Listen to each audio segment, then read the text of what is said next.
Hey guys, it's me, Liv. This month for the Tres Jolie kits, I am combining both the mixed media kit as well as the card and tag kits to create a new sign. Now, I have a custom of trying to have a holiday theme type of sign, whether it be seasons or a particular holiday that hangs on the front of my door at work. So I thought this would be a good time to create a new Halloween one. So I wanted to go ahead and rip off one of the particular pages and trim it down to fit the front of my sign. I'm using just regular old glue stick here, but make sure whatever glue that you use is strong enough to make sure it adheres to the wood pieces. Then I'm taking two of the pieces of paper just to cover over to all the way to the end because this paper itself was a little too short to cover the whole sign, but that's okay because I'm ultimately going to be doing layers of collage, so you won't necessarily see all these lines here. So once I have all that paper down, I kind of trimmed out to give space for the particular hanging rope that's on it. I'm going to go then use some of the mica spray that comes in a mixed media kit and spray the top of it. This is to kind of give it more of a textured look and kind of bring it all down as well, because I didn't want such sharp edges here. So I'm just going to go ahead and spread that all over this particular paper. Then I decided to grab another one and just do some regular old ripping of it. So for this one, I'm actually going to take out the distressed oxide ink that I have in the same color as one of the distressed mica sprays that come with the kit, which is this Villainous Potion, and go ahead and ink all of the edges on it. Then I'm going to go ahead and glue that down onto the sides. I'm going to be collaging all along it so that the lines won't be so harsh anywhere within the project. Once I have that all glued down, I'm just going to go ahead and get everything all inked up and layered up. Now, I am a huge fan of the distress crayons because I think that they are so rich in color. So I'm actually going to take a little bit of these distress crayons. They're so thick, they're almost like a wax.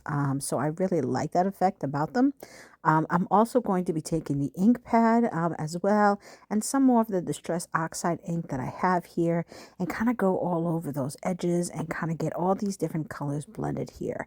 So again, using that crayon almost like a wax, rubbing it in with my fingers, and then going over it with some of the purple distress oxide ink. Now, as I mentioned before, I didn't want too many harsh lines appearing here, so I'm going to be doing a little bit more of my inking and distressing and collaging here of this paper, tearing it so that it can go ahead and fit all over the piece. And it just adds some really great texture when you do it like this, if you're trying to just create elements of texture. So now that I have that down, it's time for me to pull out this absolutely gorgeous rice papers that come this month with the Tres Jolie October Mixed Media Kit. I am a huge fan of rice paper. I've always adored it. And one of the things that also came along with it is this haunted house album that you can make. Now, I am actually going to use this as a design element within my particular board that I'm using. So the first thing I'm going to be doing is trimming out the one that I want. Because this is a nice large surface, just using some good old-fashioned Mod Podge glue that I have in my stash, I'm going to go ahead and put a layer of glue down there. I tried like 3 different brushes before I found one that was really going to spread it out like I want it. So usually I put the Mod Podge on a first layer onto the base, then I go ahead and Mod Podge over the surface. Then I'm going to take different pieces of the scrap that I cut and kind of put all over the rest of it. So I didn't want too many gaps when it came to the particular thing. And one of the things I love about rice paper is just how easy it tears. You can see for me, I'm not going to actually cut it out. I am simply just going to rip it and have the other backside lie flat and put the glue onto there. So I'm going to be doing that all throughout this project. And again, following the same theme that you saw me do with the base, which is really just almost collaging all over it. I'm not making sure that the pieces are lined up besides that central piece that I really wanted to make sure that you could see the image really clearly. For this one, I wasn't so much concerned about filling in any of the gaps with any clear pictures. But I have to say, one of the things I love about this kit is it actually comes with 2 sheets, and there's so many different gorgeous images that come on these sheets that if this is something that's right up your alley, definitely check out the kit, because I just love these spooky themed rice papers, which is something that I actually don't have a lot of. So it was perfect for me. I am a big Halloween fan, so I figured this would be a good time to bring out those projects.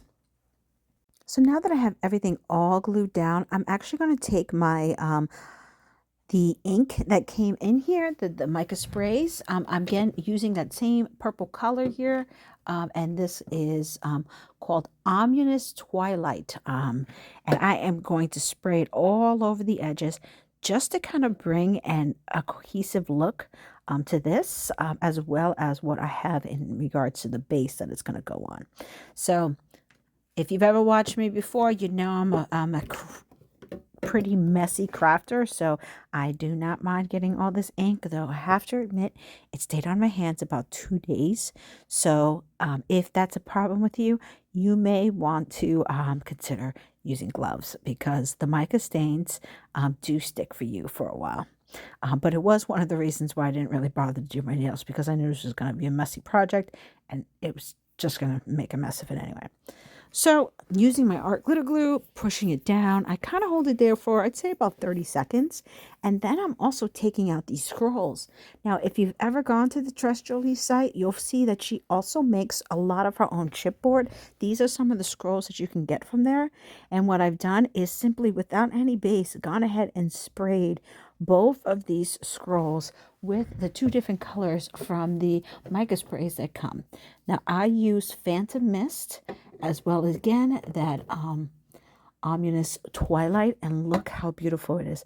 First of all, these sprays are super, super sparkly. You can kind of even tell right here in the picture just how sparkly they are. Then I had a couple of other little pieces that had come out of another project. So I went ahead and, if you see me kind of rolling other things in there, kind of rolled them into spray, because I hate to waste spray at all. Then I'm going to go ahead and clean this up a little bit so that I can go ahead and put these scrolls down. Now, for something like the mica spray, all you really need is to dry it off with the heat gun. It dries super quick, especially if you're using a project like this. So be sure to just hit it with that heat gun for a little bit and keep on crafting away. So I'm going to go ahead and put one scroll down, and then I'll put the other scroll down onto the project.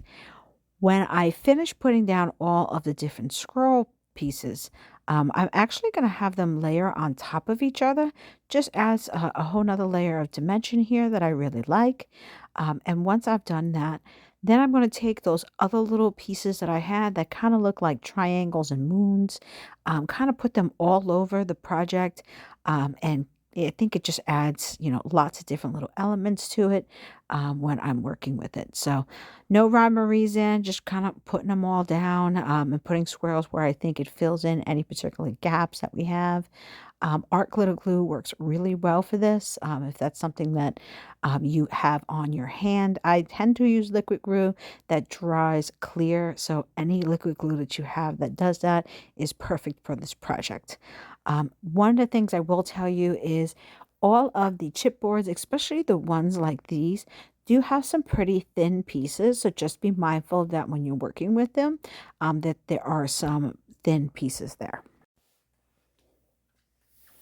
Now again, I'm just going to do some splatters all throughout the project, just to add a little bit more dimension to it. And then I'll be adding, besides this little metal piece that comes along, I'm going to be adding some of the skulls that also came in the card kits. So I'm going to do one on top, just to kind of close off the project. Glue actually works very well with those kind of flat blacks, so you don't have to worry about anything besides art glitter glue. And here is my finished project. I wanted to give you guys a close-up. I did actually let it dry a little bit before I decided to come here and show it to you. But this is what it looks like. I have to say, I absolutely love the crinkle effect of the rice paper. It's perfectly spooky, and I think it's just great texture that it creates. Then I wanted to show you these scrolls. Can you see just how beautifully shiny this mica powder makes it? absolutely love using these micro powers. You can see the splatter and all the effects here. It's such a rich texture here. And there's that skull if you want to see. And like I said, it's holding on really well. Doesn't need anything extra besides art glitter glue to keep it down. So I hope you guys enjoy this project. I will see you soon. Take care.